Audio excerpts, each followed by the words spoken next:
Hey, you are now listening or watching the Halos in the Infield podcast, sponsored in part by Noble L Works over on 1621 South St. Clair, where you can get discounts by just mentioning HITI, Halos in the Infield. Drink discounts on us, baby.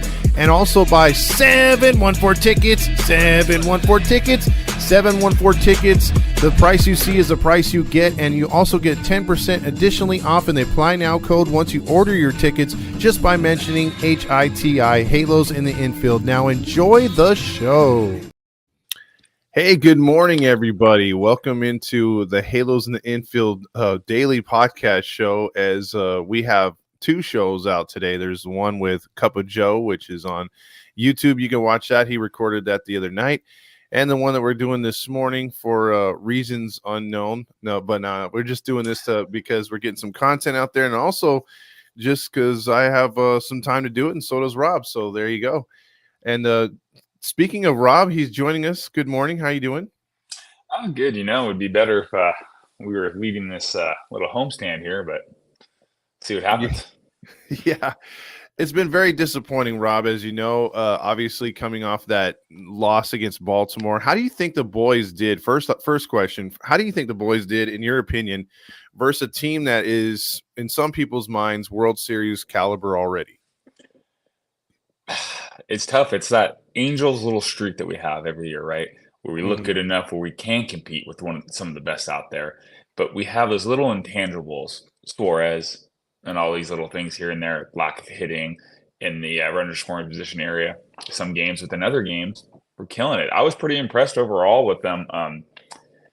Again, we're handicapped from the start, right? We don't have a full roster, a winning roster, let's say, right? I know everyone goes, oh, we believe this team can win, but we don't have it. I mean, look at the pitching. There's nothing there, in my opinion. But I was pretty impressed overall. I mean, they persevered. They could have rolled over. Tough loss last game, but other than that, we're competing and we're in these games. So that's the best thing overall. To be in these games is the opportunity to win these games. Absolutely. And I think it's one of those catch-22s, because I experience that a lot when I do the post game, Rob, is when people tell you, well, why are you complaining so much? This is what you wanted. You wanted them to compete and be in every game. It's like, okay, well, that's the what is it? Not the greedy side of me wants them to win these games, but then I realize when you break down all the stats, when you break down the plays, what happens, it seems like these other teams can afford to make mistakes at times, get away with it, and still pull a dub. The Angels make a mistake here and there, it's usually a death sentence, even though they're right there. They can't afford those mistakes, those costly errors, the adjustments, you know what I mean? Like, you brought up Suarez, and man, oh man, dude, it's like you don't know how many people on social media were like, well, there goes the game. And that's before he had the problems. I mean, we're going to skip ahead to game 3 right there, bro, but what did you think of Suarez in that situation in a 2-run deficit? I mean, it's god awful. It's easy to have the hindsight's 2020, right? So it's easy to go ahead and critique Washington, because if Suarez pitched great, everyone would be like, oh, he's turned the corner, right? He's good to go. Washer's right. We trust him.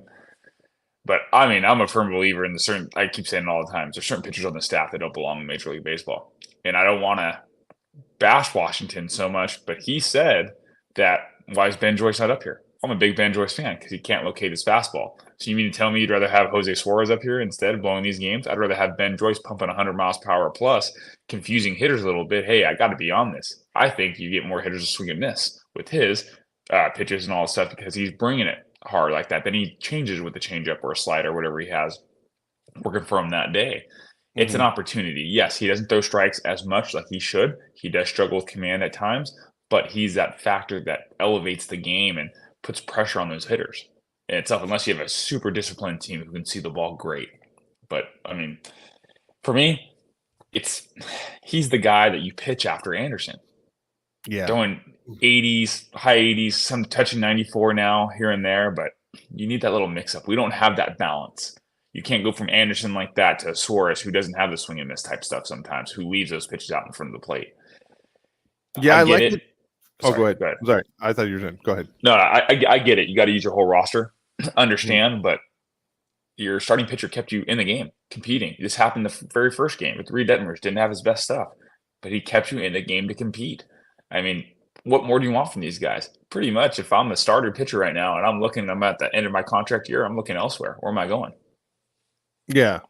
I think it's one of those things where me and Fernando were talking the other day, and he was saying that, he's starting to believe it's Perry with all this analytics stuff, or at least his crew, and the fact that, because we thought it was Numbnuts Nevin that was making the decisions as far as, well, this guy can't go today because he went yesterday. And I thought when that was gone, Ron would take full control. But you could tell it's the mindset. If you look at Ron's past, he didn't do this with Texas because A, it wasn't a thing, and B, that they don't do that down in Atlanta.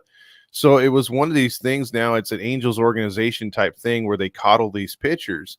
And it's just very disappointing because, look, Ron, I get it. He wants to stick up for his boys, like you said, and you got to pitch everyone on your roster. But for him to come out and say at the time he was the best available guy left on the bench, in that situation, disagree full and wholeheartedly because, obviously the other pitchers came in there and didn't have problems. And again, we've seen a track record from this guy where he's never been consistent. He's never been a guy that you could be like, okay, he's good for this particular game. Maybe not next game or the last game, but in this situation, he's good. It's like, no, every time he comes in, you're always cringing because it's like, dude, he's going to do something. I mean, go back to his appearance before this one where he pitched an inning. It was clean. Mind you, he threw 3-2 to every batter, and if it wasn't for the umpires being generous, he probably would have walked all three of those guys. So, I mean, he doesn't have any kind of good stuff that you could sit back and be like, okay, I'm good with Suarez in this position. So I'm wholeheartedly with you when you say, hey, let's go with Ben Joyce, because I know that's something you were talking about, when they could have had a setup spot of, Soriano when he was still a setup guy to Moore to Estevez, because then you give him that changeup in the middle. And that would have been smart to do after seeing so many slow fastballs and changeups from Anderson. So yeah, I mean, I'm totally in agreement with you there. But with this entire series, you had Craig Kimbrel on the ropes twice, and they literally handed him 2 saves. I mean, I don't like that guy in general, but to see him celebrating on our mound really pissed me off.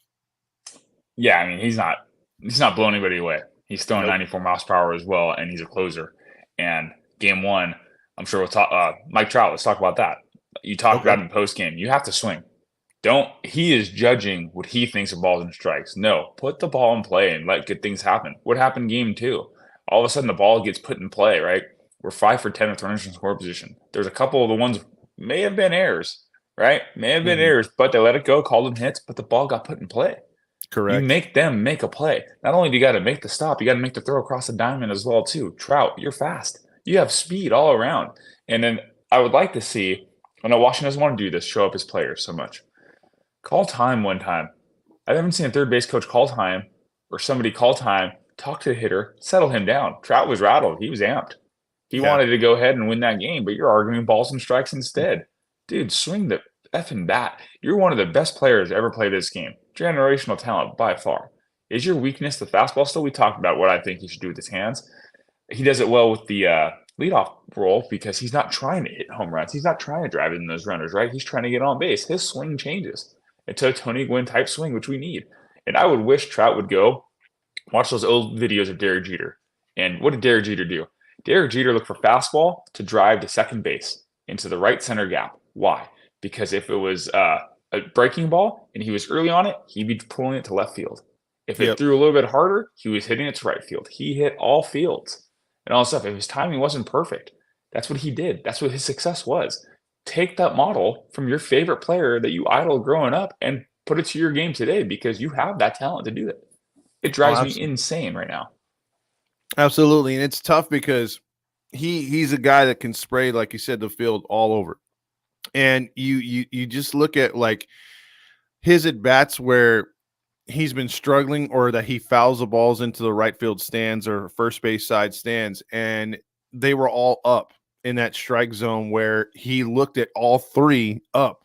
And it's like, bro, okay, if you're willing to swing through the first 8 innings at all of these, you mean to tell me you can't take the bat off your shoulder once and just see what happens on a high fastball or a high sinker that he was throwing? It's like, bro, take a shot. And I think that was the most frustrating thing because as an Angel fan, and I know you're with me on this one, there's no reason or no there's nothing in us that we scream, oh man, I hope Trout fails.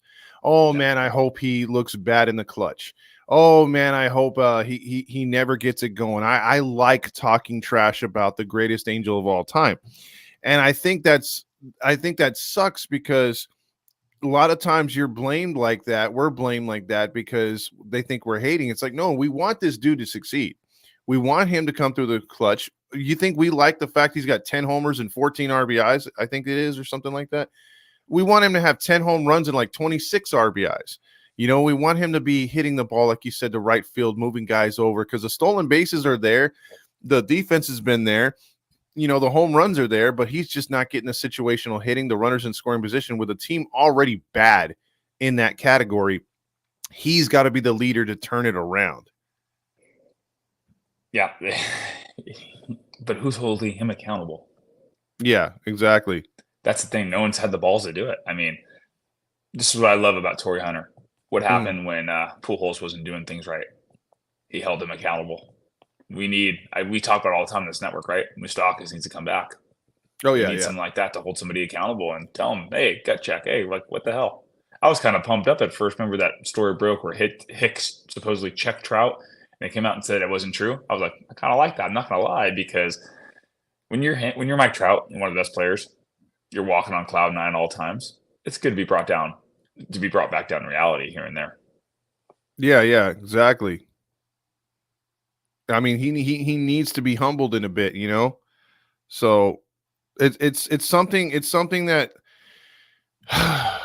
it's something that this team needs to do, basically to check itself, because I don't know what kind of like what's that called, arrogance that this team inherited at some point.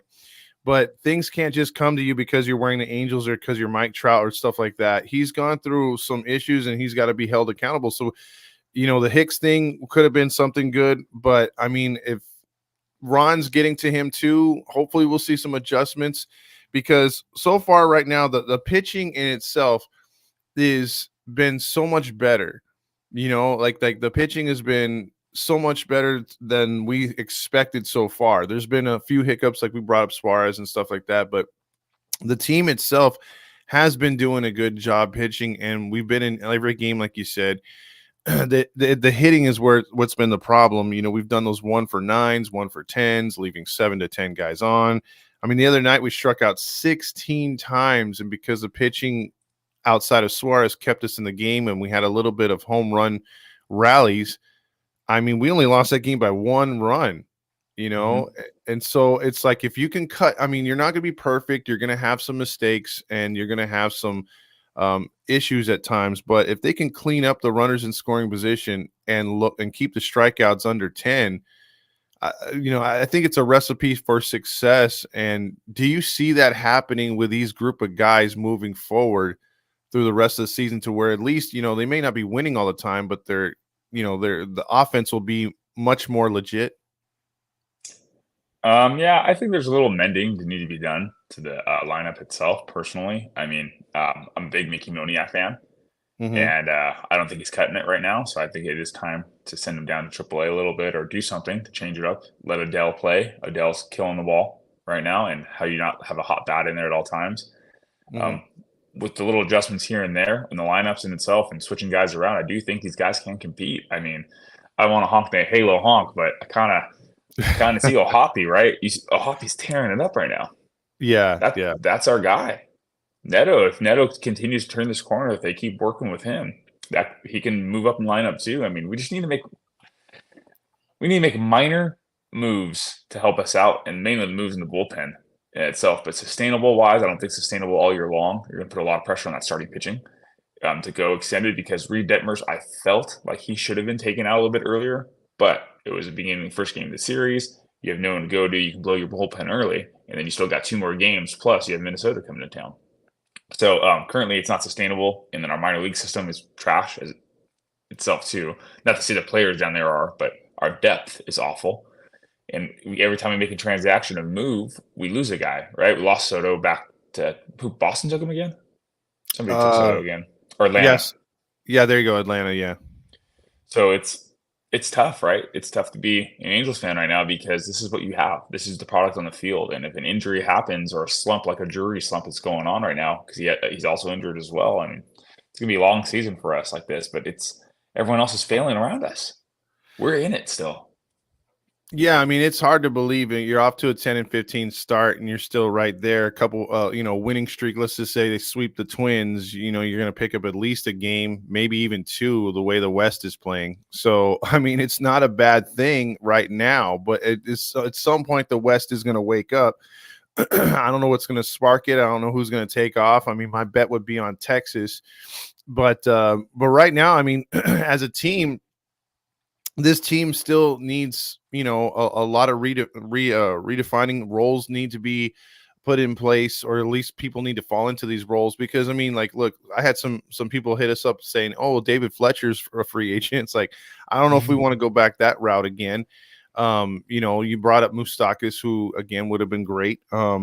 But there's some additions that you can make to help this roster, but there's some glaring issues. Like you brought up Moniak. Like nobody wants to have him succeed as much as you do, and me. I mean, I love the guy too. I want the guy to, I think he has a really good swing when he's on. I think he plays pretty good in the outfield wherever you place him. His speed, I mean, he's one of those contact guys where if he's getting on base, I mean, the dude can create some havoc, especially with Ron's new strategy of running all the time. But in your opinion, getting back to Moniak real quick, are these, I mean, we were worrying about Adele getting playing time, and I'm starting to see that with the crappy play of Hicks and Moniak, they're literally handing the job to Adele. And I think Adele's, despite his base running blunders, he's starting to take the job. Yeah, absolutely. I mean, his base running blunders, just mental mistakes, mental errors happen in baseball, right, all the time. I mean, there's your E on the scoreboard for a reason too, for physical errors in itself, but mental errors happen all the time, right? You little mental lapse or whatever's happening with him mentally wise, but it's his job. It's absolutely his job. Hicks, turn the page, get rid of him, pay him $700,000 for 2 years, dump it. We've dumped more money elsewhere, right? We're wasting time. I'd rather us resign Jared Walsh at this point in time than see Aaron Hicks keep taking the field. He's not good defensively anymore. He's not bad, but he's not like what he was in New York and Toronto. He's not hitting. Was he hitting $175, something like that, or no, $140? Yeah, $140. They're both below the Mendoza line. Yeah, they're both under a $140 right now. Yeah, and then you have Miguel Sano tearing it up too. So it's not like you can DH one of these guys. So you have to go ahead and let Adele run. Let him play. I mean, the more he plays, the more active he is. I believe he's going to be the better player out of the three of them in itself. I do think Moniak has a loop in his swing as well. A little bit. It's called a lazy swing. They used to say Gary Anderson had it, but he had quick enough hands to get through the zone. But Moniak is a very lazy swing as a lefty, and it's disheartening because I wanted to see that 280 type hitter, but I don't know. We just need stability. Like how Ron says, he wants to do the same lineup for 5 games. Then do it. Why are you making the changes? Yeah. I think he's trying to figure this out at the same time. I think when he took the job in Texas, it was more cut and dry. You had guys who you could pencil in certain spots, guys who could only play a couple times a week compared to guys who could play all week. And I don't think he's found that out. I think he only knows a few guys like that are reliable that will be in there every day, like your Wards and your freaking Trouts and stuff like that. Neto, and right now Ohapi, who's surprising me. He's playing every day and he looks as fresh as hell. So there's a lot of question marks, and I think we're going to see a lot of this moving forward, 25 games in, but like a great sports broadcaster said, we have a lot of baseball left to be played, and the season starts tonight, and we got the Minnesota Twins for 3. And the Twins, aren't exactly lighting it up. And I think the only reason why, that they are, winning in the last few days is because they were playing that god-awful team in Chicago on the north side. And right now the Twins are sitting there at 11-13. They've won, like I said, won 4 in a row, but, you really don't count that facing the White Sox. And they're 6.5 out in that division because they have Ohio in that division. But as you look at the probables for this series, Minnesota has Ober, Paddock, and Lopez. not exactly household names, but they're decent. They're decent pitchers. And then we're throwing tonight against Aubert, Patrick Sandoval. And who knows what we're going to get with him. I know we've talked about it. What do you think Sandoval's got to do tonight to be successful against the Twins? Not pitch.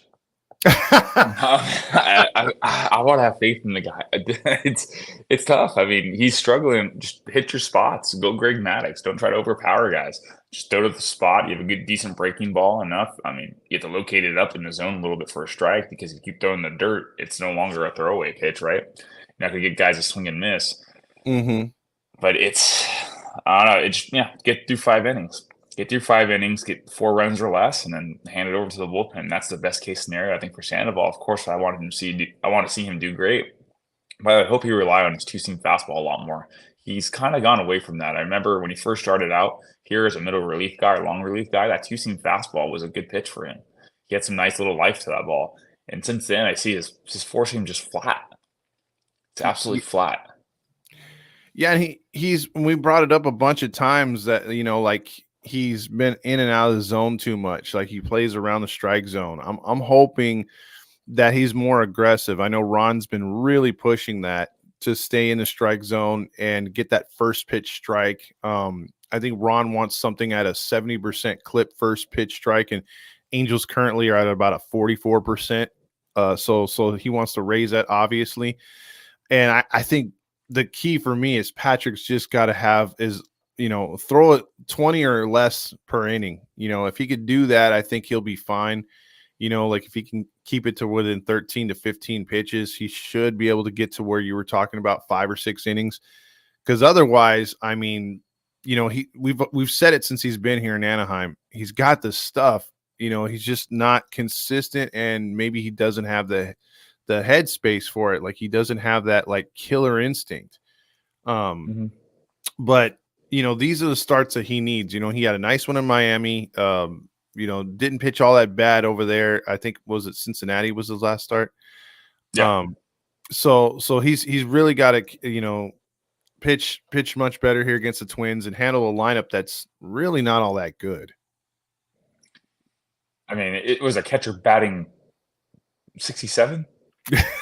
Right? Hopefully he's playing tonight. But that's what worries me, right? You get this guy come out, they're struggling, they come face the Angels, and all of a sudden they find their step. Mm-hmm. And then they get it. It's always versus us. Why? We can never find ours against a team like this who's struggling. I don't know. It's tough. Tough for Sandy this matchup. I'm more worried about I'd rather just out hit him. But we don't have that capability. And let me ask you this too. Rengifo, batting so low in the lineup, batting 288 and leading the team in doubles. What do you think about that?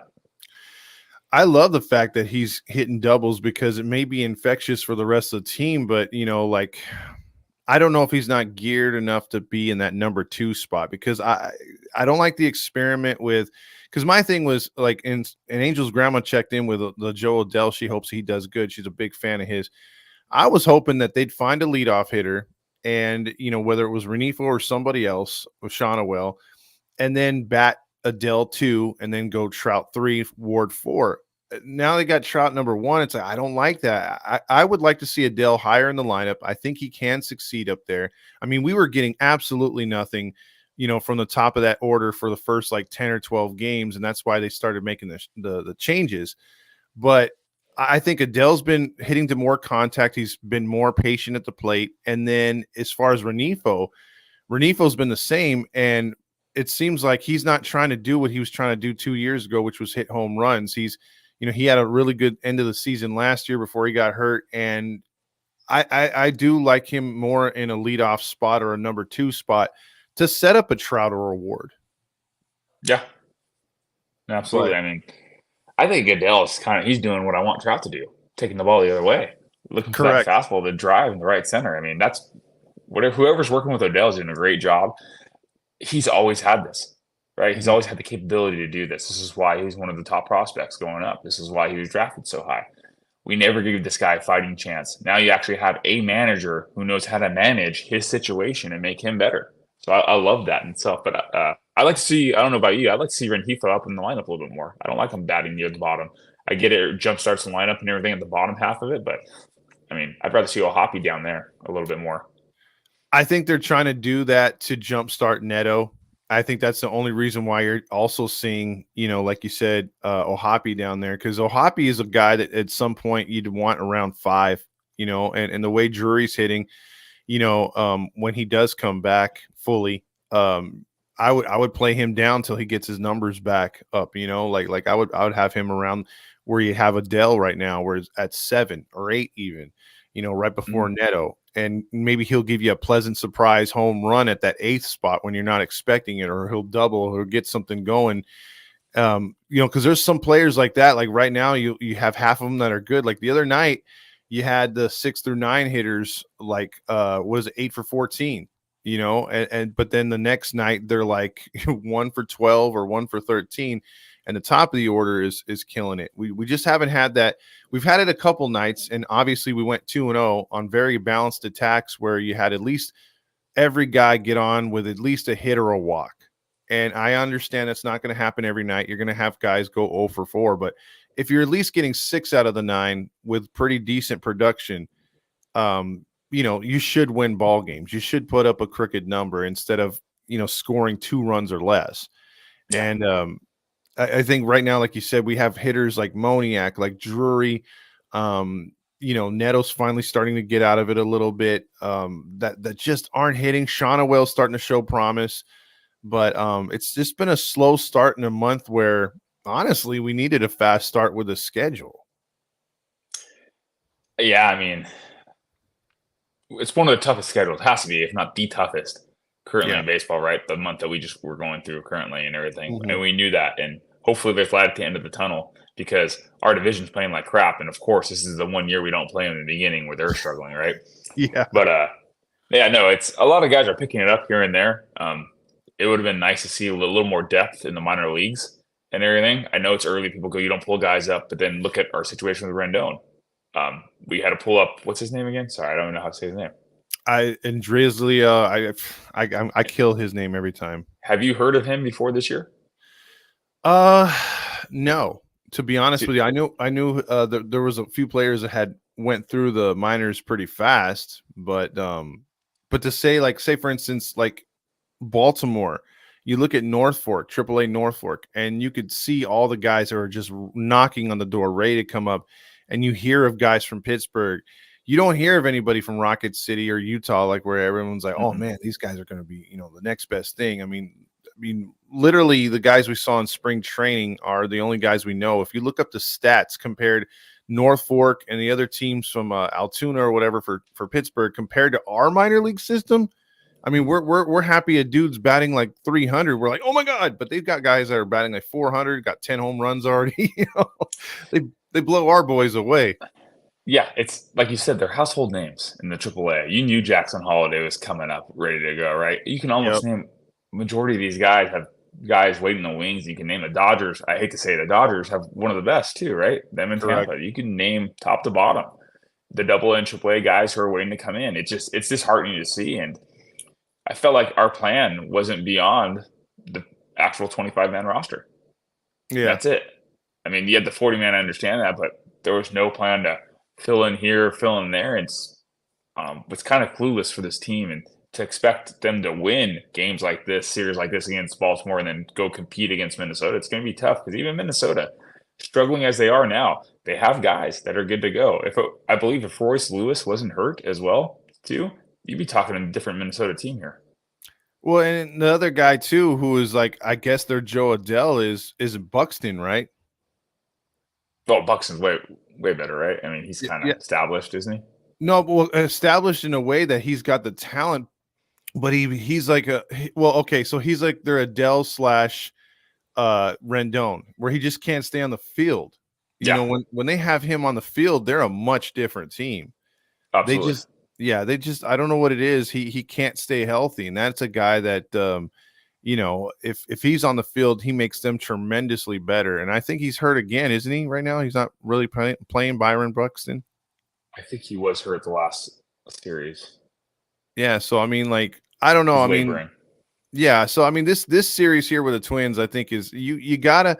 I mean, I know they lost the first 2, and it's hard to sweep anybody, But if ever the Angels needed a sweep, it's against the Twins, and they really need to take this series seriously, just for their confidence to get closer back to 500, to stay relevant a little bit, and to maybe have a couple good nights hitting, to where they could take that into the next series on the road, and or against a good Phillies team. I'm sorry, Yeah, the Phillies come to town. So and that's going to be a battle, man. That's going to be star power. I expect a big A, even though for some reason this should have been the weekend series, the Phillies, but the Monday, Tuesday, Wednesday series with the Phillies is going to be a barn burner. You're going to have star power. It's going to be sold out. It's probably going to be like a 60-40 Angel fans, so luckily you can't tell. They're both red, so that helps us out a little bit.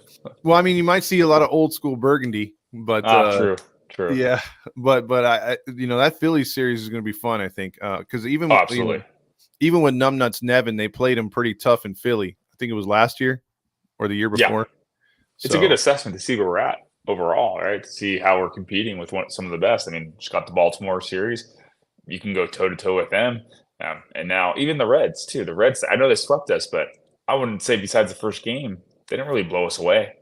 Yeah, absolutely. They got those runs late in both games. So moving forward, as frustrating as it is, do you think Ron will finally cancel out the whole "you pitched yesterday, I pitched yesterday"? This guy pitches this guy, or these guys aren't available. Do you think that will stop at some point, or is that just something Ron's going to have to deal with and the fans are going to have to deal with? I think it's something we're going to have to deal with. We just talked about the minor league system being so bad, right? I mean, I think Perry is instituting this. I know Atlanta does not use analytics. The manager down there hates it. He likes old school grit, stomach type baseball, where if I feel you're good, you're good. If I don't, then I'm going to take you out. We don't have that capability to do it because we don't have the depth. If one of our pitchers goes down, we're in deep trouble, as we already are. Think about it. If you lose a Matt Moore and an Estevez right now, even Estevez, I don't think is a closer, personally, in my mind. We're going to lost Stevenson. If another arm goes down, we're in huge trouble. So you have to go ahead and start laboring these guys and say, hey, you need this day off, you need the next day. And I hate it because it's like the NBA controlling minutes, right? Controlling playing time. I hate that crap. Nolan Ryan went out and threw every third day over 100 pitches, and he'd tell you still today that guys today are babied so bad. But the product of what we're seeing on the field and with the arm injuries around the league, you have to do this. If not, you're going to be a very bad team for a very long time. I think there's you say Atlanta doesn't do it, and Strider was like their first real big arm trouble that they've had. We've had several Tommy Johns. Like you don't know how close I was a couple years ago when the Angels had I think they were leading the league with Tommy Johns. They had like 8 or 9 to getting my friend to make me a custom jersey. It said, it was a number 1 Angels jersey with Tommy John on the back. I really wanted that because I was like, bro, I'm getting tired of this. I need to be disrespectful and sarcastic at the same time. Show up in a sling to the stadium. Be like, oh, I can't move my arm. But it just sucks because I just think there's a lot of potential in this team, because I remember watching baseball, with Sosha, and I know we were spoiled with that, but even prior, I mean, I know it was a different era and stuff, but just, you knew that, okay, if we get it to the 8th inning and we're up 2 runs, we're going to Frankie right here, or we're going to Shields and stuff like that. I mean, you knew who you had, and it's like, okay, Shields pitched the night before. I mean, Hudler used to on the telecast would be like, well, he's got a rubber arm, he could pitch every other night every night if you needed him to. You don't hear that no more across baseball. I think there's a narrative being spun. It's like, oh, well, we got to watch this. And it's very frustrating to watch these games when you got Wayne and Gooby like, hey, well, he pitched last night and, he threw 13 pitches. I don't think he's ready. What? I mean, Nolan threw more, like you said, you brought up Nolan Ryan. He threw more pitches in warmups than some of these guys are throwing in their actual, 3 outs. Like that dude once threw 257 pitches in a game. So and shame on Gooby. You're from the era, but get out there and throw. I love Gooby, and I understand sometimes your bosses say you got to say certain things in order to keep your job, and you're going to go ahead and do that. But you guys are selling out against MLB great takes on it, bashing the MLB. Mm-hmm. Don't be afraid to bash your own system a little bit, saying, "Hey, maybe this is not working for us." Because Gooby, come on, dude, this is a guy who is thrown out there whenever the manager said you're pitching. Period. No Yeah. questions asked. Oh no, I'm a little tired. No, get out there. You're gonna compete, or we're gonna find someone else who will. That's what the mentality needs to be back in Anaheim again. Because, but you have to have the depth to do it. We don't have it, so we got to make moves, right? It's like, what do we do this offseason? We got one guy with an arm problem already. Brought him in. Now he's out for the year. You got Simber. I hate sidewinders personally. I mean, that's the last ditch effort type thing. They get a lot of crap going through the system too. Sidewinders, going college baseball, minor leagues. People talk nothing but trash to you because that's all you have left. But overall, we could have made some moves to get some guys here. I mean, we signed Brian Shaw from the Indians when he was the closer, or Ohio team.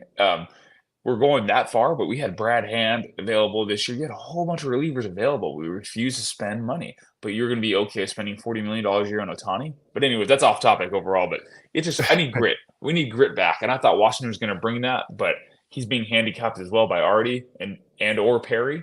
But we got to see what happens overall and see who's actually leading the system. Absolutely, and I know we're taking one game at a time, and obviously, that'll be my last question about the Twins. But let's just, I'm going to give you a hypothetical question real quick. In your opinion, let's just say the Angels finish this year about, 74 to 76 wins. And they're playing very competitive, but they are losing the games. And you could see where there's, like you said, the lack of depth that kills us at point, but we're right there. And like we need a pitcher here or pitcher there, or we need a hitter here or a hitter there. And this team could be playoffs. This team could be maybe possibly a 90-win team next year, the following year. In your opinion, are you going to go into the offseason as Rob yourself, confident that Artie will see the writing on the wall and open things up either with a new GM or with Perry to get the players needed to compete next season? I don't think Artie breaks out that checkbook, to be honest with you. He's delusional, man. Think about it. He thinks that we have enough to win the World Series today.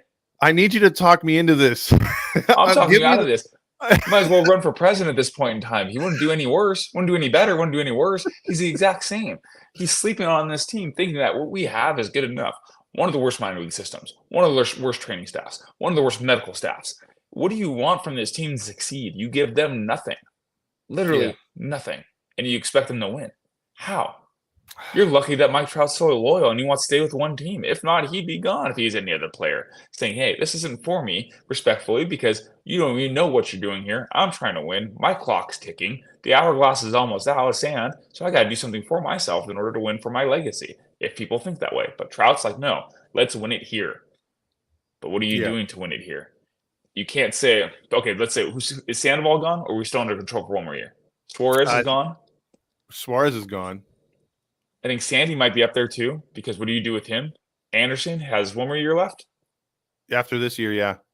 And even then, he might want out of this system too, because he still wants to win.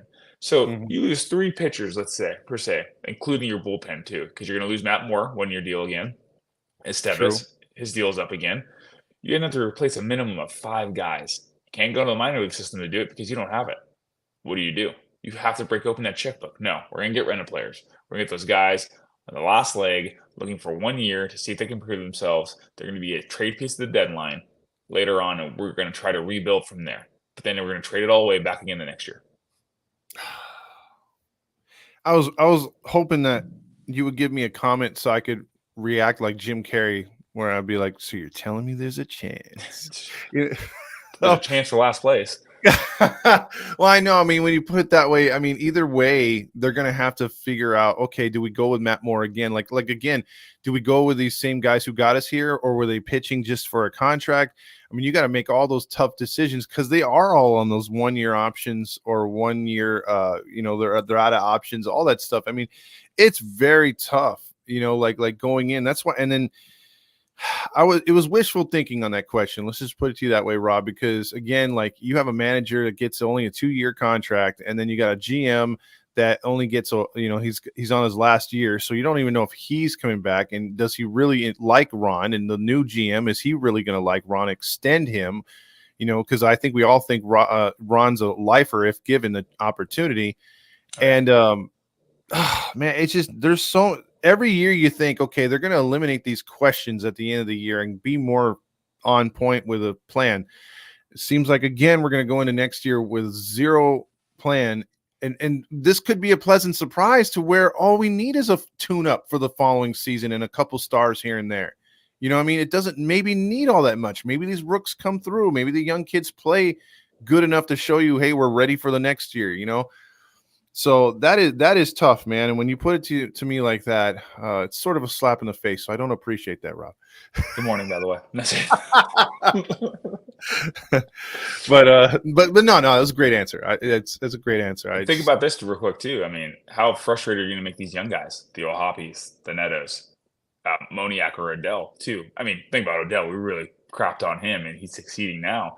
He's free agent after this year. He is building his stock pretty high for the Angels to go have to sell out to get him, to retain him. Yeah, if he's not in your plans moving to the future and Artie says he's got to finish out the season, that's going to piss me off, because if you're not going to sign him back, he's going to be one of those players where if he's putting up numbers, you really got to think about trading him at the deadline. Yeah, you do. I mean, the problem is the Angels is that Artie wants to compete, quote unquote, but he won't tank it. He won't sell out. We haven't been in last place since the 90s. Yeah, that's true. Even in 2003, when we were pretty bad after winning the World Series, we weren't in last place. We were still competitive, but he won't tank the team and rebuild. You've said it thousands of times on these post-game shows. Fernando has said it. Dominic said it. Everyone said, James Squared. You have to let this team go down the bottom, rock bottom, and build back up again. Baltimore did it, looking pretty good. The Reds did it, looking really great. Tampa Bay does it every so often. They sell everyone off and they're back at it. But Miami does it. We're the only ones who have yet to tank and bring a team back, because we went ahead like last year. Oh, let's compete. Let's get rid of all of our good young players and get Lucas Giolito with Dylan Cease sitting right next to him. Instead of getting the top guy on contract for the next 2 years, let's get Giolito. Why? Give up the extra guy. If you're going to give up all these top prospects, give up a little bit more, because Edgar Cuero is killing it right now for them.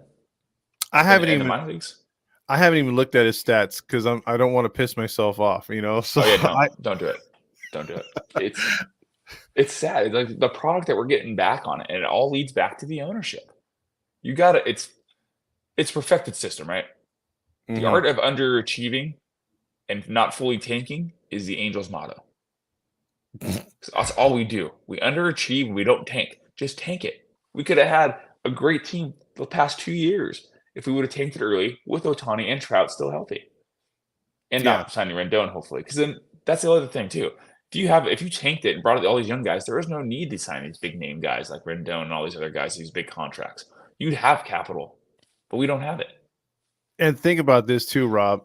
Every other roster, even like your Kansas Cities, have done rebuilds, and now they're playing really good this season. You're seeing the fruits of their labor. And do you think a Kansas City, a Pittsburgh, a Baltimore, any of these teams, even the Dodgers, Padres, when they have these guys that they draft that are can't miss prospects, and that they could pull them up if they wanted to midway through their first year, but they don't, because they want them to play down there for a year. They want them to raise their stock, work on all of their imperfections as much as they can, then bring them up when the need is great.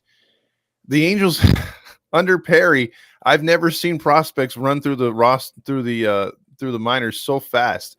And that's a product of us being so bad and us needing so much help at the major league level. Like we don't have those free agents or those players that we could plug in there and say, okay, we can let Neto get a full season in the minors. We can let Shawnuel get a full season in the minors. It's like, no, hurry up.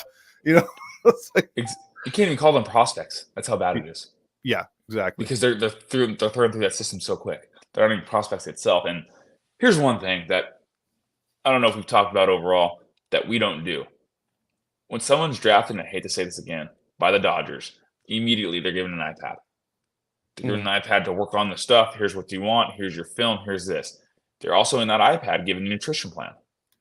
Here's your nutrition plan. Here's what you got to do. Here's what you got to eat. Hey, if you don't have food, here's where you go. This is how much you can spend. This is how much food we have allocated to you. Then they go to the training staff. Elite. If you have you ever seen Dodger Stadium spring training, their actual weight room, No. it is probably amongst some of the best. Along Toronto has a great one too. Ours is worse than Planet Fitness. Ours is worse playing. Oh my god, it's a minor league camp one. They said I have a buddy who works in that industry at strength and conditioning. He's the Angels strength and conditioning is the equivalency of the minor leagues for every other team, including the Oakland A's. Are you kidding me? The Oakland A's are outperforming us. They can't even keep their stadium in order. They have possums rolling around. You can eat one, buy one, get one for free when you go there for a game. But yeah, we can't even get something going. Yeah. We hand out we get Chick-fil-A to the guys. Yeah, great nutritional value on that thing. Hey, Angels management be like, well, you know what? If the Angels score 7 runs tonight, you guys get a free chicken sandwich. French fries from McDonald's if we hold them under 3. You know what they're getting this from? They're getting this from the promos that we get. Score 9 runs or more. Hey, we have leftovers. Let's feed them to the guys. That's what I feel like we do. That's our nutrition plan. It's freaking awful. Yeah, exactly. Jeez. One Jets pod checks in with Angel strength and conditioning consists of smoking and scratching themselves. One Jets pod with the Saints draft pick coming in. Pretty good. I'm happy. There you know go. What we are? We're the Atlanta Falcons. Do you think we go after something? Yeah. Look what they just drafted.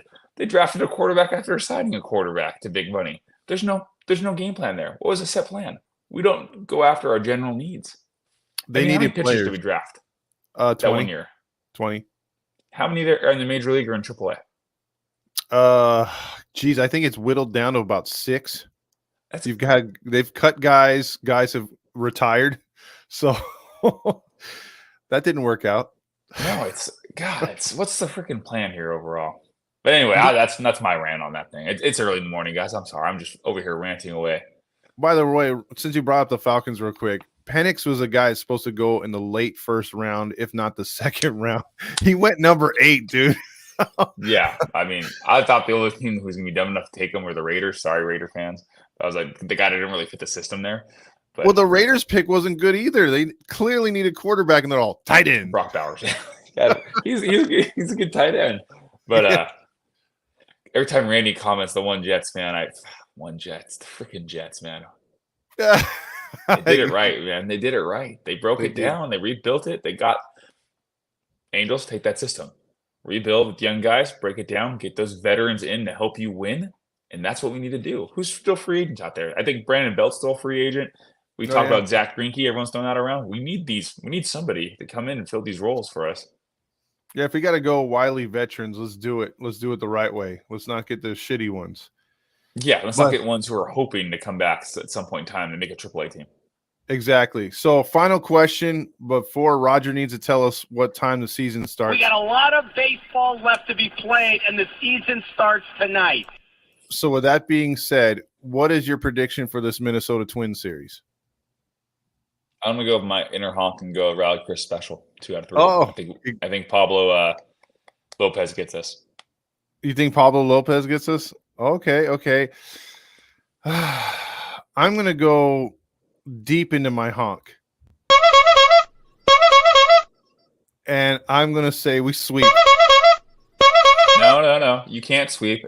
They're going to go ahead and review some play. They're going to say, no, Angels, you cannot win the baseball game. We're going to go ahead and call you out, or we're going to call the other team safe. We need to go ahead and rig these games because want to know why? You let Ohtani bet, so we're going to bet on you to lose. We're going to double down to pay this guy. That's what's happening right now.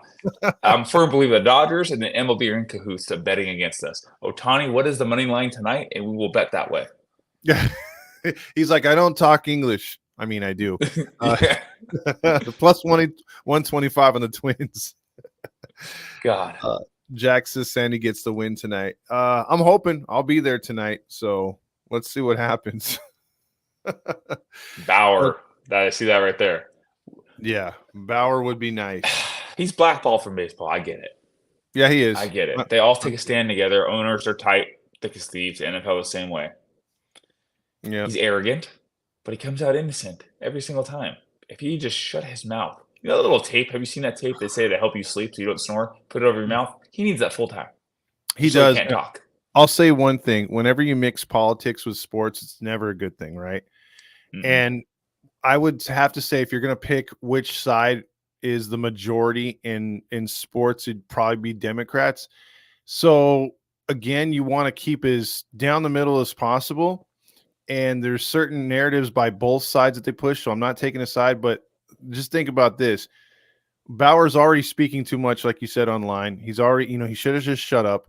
Which show does he go on the other day? I saw a clip that came on my YouTube feed, and that is a Steven Crowder show, who he's super right, super Republican, and the Democrats hate him, and he's pissed off a lot of important people. So it's like Bauer's, that's the last show he should be on, dude. You know what I mean? Like that and The View. Those are two shows he should stay away from. And he went on one of them already. It's like, bro, if you're not blackballed officially, you are now. Oh, he said stay off of you. I'm sorry. Yeah, he's his PR rep, his agent Rachel. I thought she was better to kind of like rein him in a little bit. Granted, I'm sure you can't really control him, but he needs a PR team to say, hey, Mr. Bauer did not mean this. He means that. Spin a little bit, because he's amongst the best pitchers in the MLB still today. I'll say that out loud. I don't care what anyone says. He's better than Yamamoto. Proven it in Japan, proving it down there in Mexico. Yeah, he had a rough first start, but who doesn't have a rough outing here and there? Come on. I mean, they said the same thing when he was in Japan. His first start was bad. And they're like, oh, see, he sucks. And then all of a sudden, he just dominated the league. So yeah, let the guy be. I mean, he's used to having spring training. Didn't have spring training, so. Yeah. Well, we'll see what happens. I mean, but I'm at the point where he's not going to get a job this year. You'll see Zach Greinke out there. Yeah, I mean, yeah, but look at Urias, same thing. Yeah. Jetspot says sign Urias and get Todd his jersey. If he signs, I will with the Angels somehow, some way. I'll either put Cyclops on the back or urinal cake. So. One of the two, or just when he pitches and I go, I'll just be like tossing up and down a urinal cake in my hand, like one that hasn't been used, Like, yeah, that's my guy.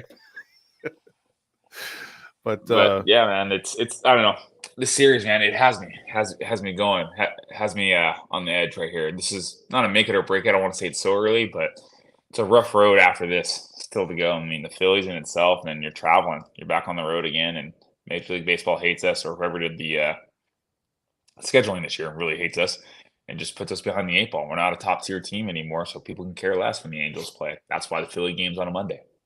Yeah, it goes back to the 90s. I mean, like, I think we're back in that spot where, if the Angels – like I remember watching them in the 90s where they couldn't sniff, or when they did get a primetime game, they were up against an insurmountable team. They were a bad team, but they were playing like the Cleveland Indians, who were at the peak of their popularity, the peak of their power. You know what I mean? Like, look, we never got a break, and I think that's where the Angels are heading right now. So we'll have to see. But like you said, these 3 games are important. You gotta finish this homestand strong. Ideally, I would like to finish it 4-2. I would have been much happier had they won 2 out of 3 against the Orioles, and then you win 2 out of 3 against the Twins. You just at least win a series, as you move along. But Angels can't do that. The Orioles. Just left them. We had the opportunity. It was there. Absolutely. Well, Rob, thanks for coming on for Breakfast with the Halos. Got some people on. They'll probably check out the live later on when it uploads. But any final thoughts besides you're showing off your guns? You're making Randy Dad very bod. hot under the collar. Dad bod, man. You know how it is. You have kids. You know exactly how it is, man. Also needs superhuman strength. Oh yeah. I don't know if I have that much. Oh, where am I at? I don't have that much. Already signed me, man. It's all defined. Shut up.